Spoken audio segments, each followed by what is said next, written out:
Kenapa aku kasih ini sebagai saran untuk kalian bawa, supaya menarik perhatian si anak-anak GF kalian, sebagai langkah awal biar mereka adore kalian gitu loh, mereka lebih suka sama kalian.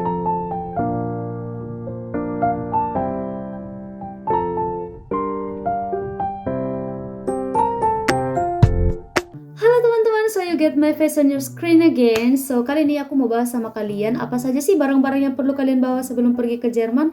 Nah, di video ini juga aku bakalan kasih tahu sama kalian tips tentang koper yang seperti apa sih yang paling cocok untuk kalian gunakan sebelum ke Jerman. So, check it out. Barang yang pertama pastinya pakaian. Untuk pakaian sendiri, aku mau bilang kalian bawa pakaian sesuai dengan kalian datang ke Jerman itu musim apa.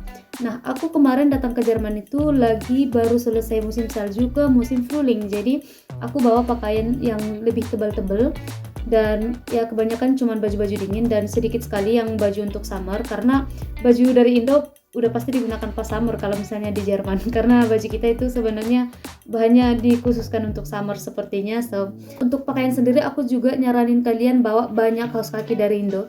Kaos kaki kan bisa kalian selip-selipin ya, jadi nggak apa-apa kalau misalnya dibawa banyak, karena di sini kalian bakalan butuh kaos kaki hampir setiap hari. Aku sendiri di Indo nggak terbiasa ya dengan kaos kaki, tapi di Jerman aku harus pakai kaos kaki setiap hari karena dingin. Itu satu alasannya. Bahkan dalam satu hari waktu aku baru sampai itu kadang aku pakai double kaos kakinya gitu teman-teman. Dan pas dari Indo aku nggak bawa banyak kaos kaki gitu, padahal butuh banget, jadi aku terpaksa beli di sini. Dan kalau beli di sini menurut aku lebih mahal daripada beli di Indo, padahal kualitasnya nggak jauh beda. Jadi mending bawa kaos kaki dari Indo kalau menurut aku ya. Kemudian kalau untuk sendal, sepatu dan lain-lain, harga di Indonesia itu nggak terlalu beda jauh sama harga di Jerman. Jadi tergantung kebutuhan kalian aja, kalau misalnya kalian butuh sepatu atau misalnya heels untuk yang teman-teman perempuan, atau misalnya butuh sendal, kalau misalnya kalian udah punya bawa aja ke sini daripada harus beli baru lagi ya kan. Dan yang kedua yaitu makanan. Menurut aku ini perlu banget. Jadi di sini aku pribadi sangat susah sekali untuk beradaptasi dengan makanan di sini. Di Indo aku tidak terbiasa dengan makan roti untuk makan malam aku, jadi susah banget. Sampai sekarang pun aku susah sekali menerima roti sebagai makanan aku. Jadi sesekali kalau makan siang aku pasti makan nasi setiap siang. Tapi kalau malam mau nggak mau aku harus makan roti, karena aku juga pengen menghargai keluarga angkat aku kan. Kalau misalnya aku terus makan nasi sepertinya kurang menghargai ya teman-teman.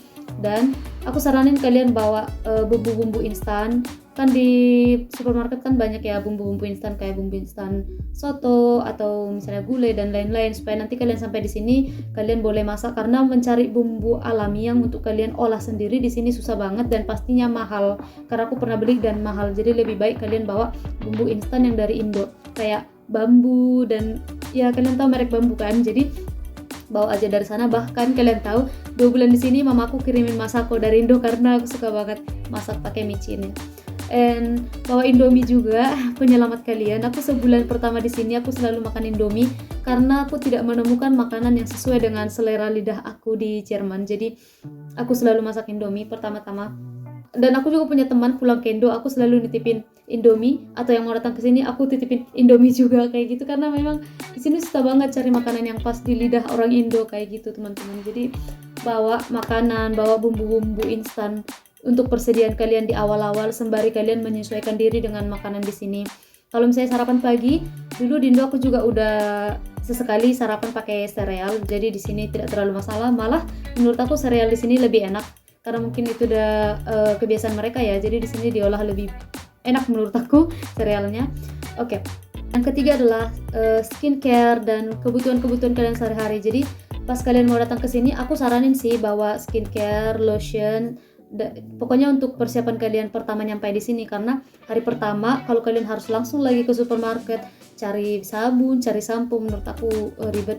Untung kalau misalnya GF kalian udah menyediakan sama kalian, kayak GF aku kemarin mereka udah sediain di sini untuk aku. Cuman sebelumnya aku udah bawa dulu persediaan dari Indo untuk skincare aku, sampo, karena juga terkadang susah gampang kan cari skincare yang pas, cari lotion yang pas, cari shampoo yang pas. Jadi bawa dulu yang dari Indo sembari kalian lihat-lihat di sini dan ngerti gimana ke supermarket, gimana belanjanya, gimana itu dan ini segala macam.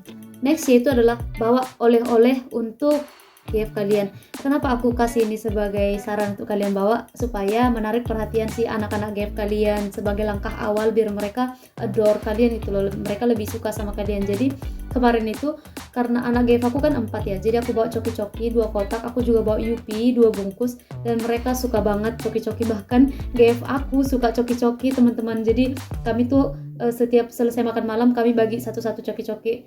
Tapi karena aku cuma bawa 2, jadi kemarin tuh cuma 1 bulan pertama kami makan coki-coki dan mereka suka banget. Jadi bawa oleh-oleh terserah sih, nggak harus coki-coki, cuman aku saranin coki-coki karena nggak tahu kenapa ya, kebetulan aku suka juga coki-coki. Keluarga angkat aku juga pecinta coklat dan mereka suka banget, si anak-anaknya juga suka, dan menurut aku rata-rata anak-anak pasti suka coki-coki sih. Jadi bawa oleh-oleh nggak harus yang mahal, nggak harus yang gimana-gimana. Nah kalau teman aku kemarin dia bawa oleh-oleh sama GF-nya juga. Aku kebetulan bawa oleh-oleh cuma makanan doang, cuma untuk si anak karena aku ngirit banget sebelum ke Jerman. Teman aku kemarin bawa sama GF-nya itu baju batik, jadi dia kasih baju batik sebagai oleh-oleh untuk teman-temannya karena batik khas Indonesia banget kan. Jadi ya itu contoh lain kalau misalnya kalian mau bawa oleh-oleh sama GF kalian. And then yang paling penting dan yang harus kalian perhatikan adalah berkas-berkas kalian. Jangan sampai ada berkas kalian yang tinggal di Indonesia kayak ijazah kalian atau apapun lah, semua berkas penting. Semua berkas aku bawa ke sini. Jadi itu penting banget. Tapi kalau untuk dokumen-dokumen seperti ini aku tidak saranin kalian taruh di koper ya. Ini nanti kalian taruh di ransel karena sewaktu-waktu pasti kalian perlu dokumen atau mungkin ada masalah dan lain-lain nanti pada saat transit dan dimintai dokumen dan lain-lain. Jadi kalian tidak harus repot cari bagasi karena bagasi tidak akan sama kalian kan. Itu nanti langsung di transit. So itu tips barang-barang apa yang harus kalian bawa menurut aku. Dan sekarang kita bahas tentang koper seperti apa sih yang bagus untuk dipakai ke Jerman. Nah, aku sendiri saranin sama kalian pakai koper yang udah TSA ya teman-teman. Cuman biasanya kalau udah TSA dia lebih mahal sedikit daripada koper-koper biasanya. Aku kemarin beli koper cukup mahal menurut aku. Jadi aku beli koper itu 1.250.000 dan di aku itu udah mahal. Cuman demi barang-barang aku aman dan lain-lain. Itu kemarin aku beli yang 28 inci merek Roaming. Aku belinya dari Shopee karena lebih murah, karena pada saat aku terjun langsung ke toko itu lebih mahal, dan aku beli dari Shopee akhirnya dari official store-nya. Dan itu pun teman-teman, untungnya kemarin aku beli koper yang ini. Jadi kemarin teman aku ada yang kopernya pecah, ada yang kopernya rusak, dan aku takut terjadi hal yang sama dengan aku, makanya aku mending beli mahal deh, nggak apa-apa. Dan itu pun koper aku sedikit lecet. Untungnya koper yang ini agak kuat, jadi dia lecetnya nggak banyak-banyak amat. Jadi aku bakalan show sama kalian koper yang aku maksud. So, teman-teman, ini dia wujud dari koper aku. Koper aku ini udah TSA ya teman-teman. Ini aku belinya dari Shopee merek Roaming dan menurut aku bagus. Jadi aku di sini dapat triple lock yang seperti ini. Jadi ini dia TSA kuncinya ya teman-teman. Terus kenapa aku pilih yang locknya yang seperti ini? Kalau misalnya dia zipper yang sistem kancing gitu, itu lebih mudah dibobol teman-teman. Pakai pulpen aja dia bisa dibobol. Jadi kalau misalnya kuncinya yang kayak gini, dia nggak bisa dibobol, pakai pen pun nggak bisa. Dan ini triple lock, jadi aku lebih percaya kalau misalnya yang kayak gini. Dan nanti kalau misalnya terjadi apa-apa, misalnya koper kalian dicurigai di bandara, tim TSA bakalan membuka koper kalian untuk memeriksa isi barang yang ada di dalamnya. Nah, kalau kalian lihat ini ada kunci di sini. Nah, kuncinya ini cuman orang-orang yang kerja di TSA yang punya kunci ini. Jadi kita sendiri tidak punya kunci ini ya teman-teman. Aku beli ini juga aku nggak dapat kunci ini karena kunci ini cuman bisa dipegang oleh si pihak TSA. Jadi semua yang TSA pasti punya tempat kunci yang seperti ini. Nah, kalau misalnya koper kalian dicurigain, mereka tinggal buka ini dari sini dan mereka bisa menutup kembali, bakal menyusun barang kalian sesuai dengan yang kalian susun sebelumnya. Jadi tidak akan berantakan. Nah, kalau misalnya kalian nggak TSA, mereka bakalan buka paksa koper kalian dan pastinya harus dirusak kan biar bisa membuka barang apa aja yang ada di dalam kalau semisal koper kalian dicurigai. Jadi aku saranin pakai koper yang TSA untuk alasan keamanan saja sih, biar lebih aman kayak gitu teman-teman. Jadi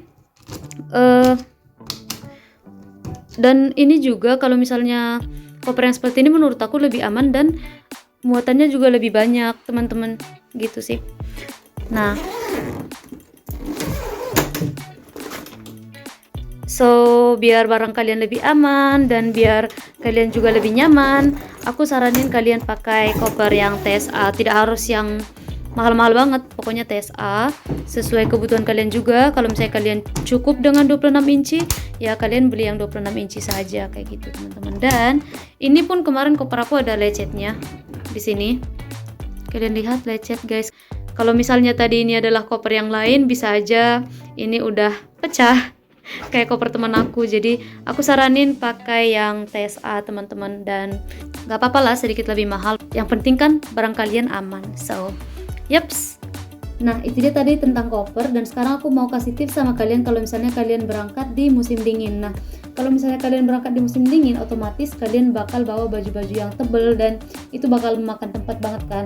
Jadi buat teman-teman, kalian boleh pakai vacuum bag. Mungkin kalian sudah tahu, dan untuk teman-teman yang belum tahu, aku bakal kasih tunjuk sama kalian vacuum bag itu apa. Dan aku juga kemarin pakai vacuum bag sebelum kesini.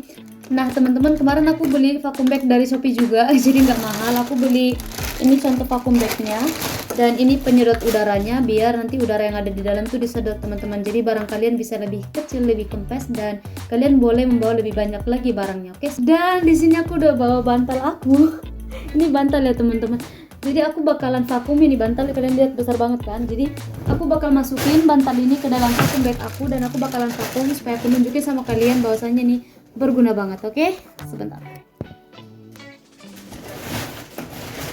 Dan kita masukkan bantalnya ke dalam vacuum bag. Dan kalian bisa lihat ini besar banget.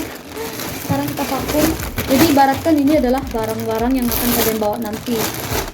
Pertama, kalian harus seal ini dulu, harus benar-benar terkunci rapat. Dan di setiap vacuum bag kalian akan menemukan ada knopnya. Ini adalah knop dari vacuum bagnya. So, vakum sekarang teman. Untuk vakumnya sendiri kalian taruh di sini. Nah, setelah itu kalian tinggal pompa pakai ini. So, teman-teman, ini dia hasilnya setelah aku pompa. Sebenarnya ini bisa lebih kecil lagi, tapi aku tidak pompa sampai benar-benar kempes, lihat. Karena masih ada angin di dalamnya. Kalau misalnya dia udah nggak ada angin lagi, dia barangnya bakalan keras. Jadi baju atau misalnya apapun yang kalian bawa bakalan keras di dalam. Tapi kalau lembek kayak gini masih ada angin. Karena aku juga tidak pompa semuanya, tapi kan nampak kan lebih kecil. Dan barang kalian aman sih sebenarnya. Jadi kalau misalnya kalian buka silknya di sini, kalau misalnya angin udah masuk, barang kalian kembali seperti semula. Lihat. So, lihat kan? Balik lagi kan? Kayak gitu teman-teman. So, aku saranin pakai vacuum bag biar barang yang kalian bawa tuh muat lebih banyak kayak gitu. So, nah, itu tadi tips-tips yang bisa aku kasih sama teman-teman. Semoga tipsnya bermanfaat untuk kalian, dan jangan lupa like dan komen video aku, subscribe channel aku, dan share video aku ke teman-teman kalian yang mungkin membutuhkan informasi tentang au pair. So, terima kasih sudah menonton. Bye bye.